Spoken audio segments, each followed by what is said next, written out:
layani Tuhan dalam kebenaran dan kekudusan. Jadi kami ini adalah utusan-utusan Kristus, seakan-akan Allah menasihati kamu dengan perantaraan kami.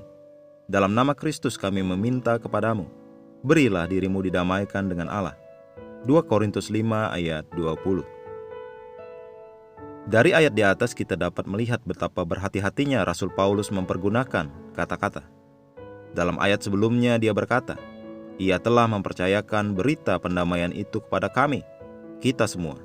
2 Korintus 5 ayat 19. Kemudian dia menekankan pentingnya pelayanan pendamaian, mendorong gereja di Korintus untuk membawa berita ini ke seluruh dunia. Namun Paulus bertujuan yang lain ketika dia berkomunikasi dengan mereka. Setelah menekankan pentingnya pendamaian manusia kepada Tuhan, Paulus melanjutkan kepada topik selanjutnya dan berkata, jadi kami ini adalah utusan-utusan Kristus, seakan-akan Allah menasihati kamu dengan perantaraan kami. Dalam nama Kristus kami meminta kepadamu, berilah dirimu didamaikan dengan Allah.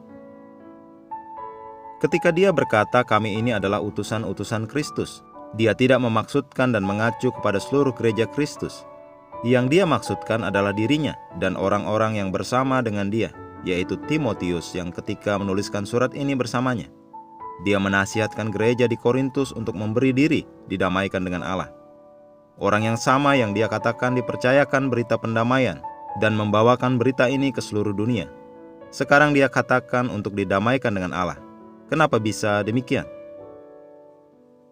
Ini karena mereka belum hidup benar.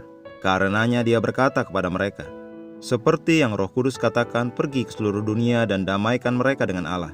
Dia juga berkata kepadamu, bertobatlah dan berdamailah dengan Allah. Ini penting karena sebagai umat Allah kita didorong untuk terlibat dalam pekerjaan pelayanan, membawa kabar keselamatan kepada yang belum diselamatkan, dan mendamaikan manusia dengan Tuhan. Namun selagi melakukan hal itu, hiduplah dalam hidup yang menyenangkan Tuhan. Kekristenan adalah panggilan kebenaran dan berjalan dalam kebenaran. Jangan hidup dalam dosa. Alkitab berkata kamu tidak akan dikuasai lagi oleh dosa. Roma 6 ayat 14. Layani Tuhan dengan kekudusan dan kebenaran. Tetap dalam firman Tuhan dan praktekkan kekristenanmu, apapun tekanannya. Hidup sebagai orang benar setiap hari. Mari kita berdoa. Tuhan terkasih, terima kasih telah memberiku kodrat kebenaran sehingga aku dapat hidup dalam kebenaran. Aku berjalan dalam kebenaran dan menghasilkan pekerjaan dan buah-buah kebenaran. Aku adalah terang di dunia yang gelap, menyinari jalan para pendosa agar mereka dapat melihat dan dibawa ke dalam kerajaan Allah. Dalam nama Yesus. Amin.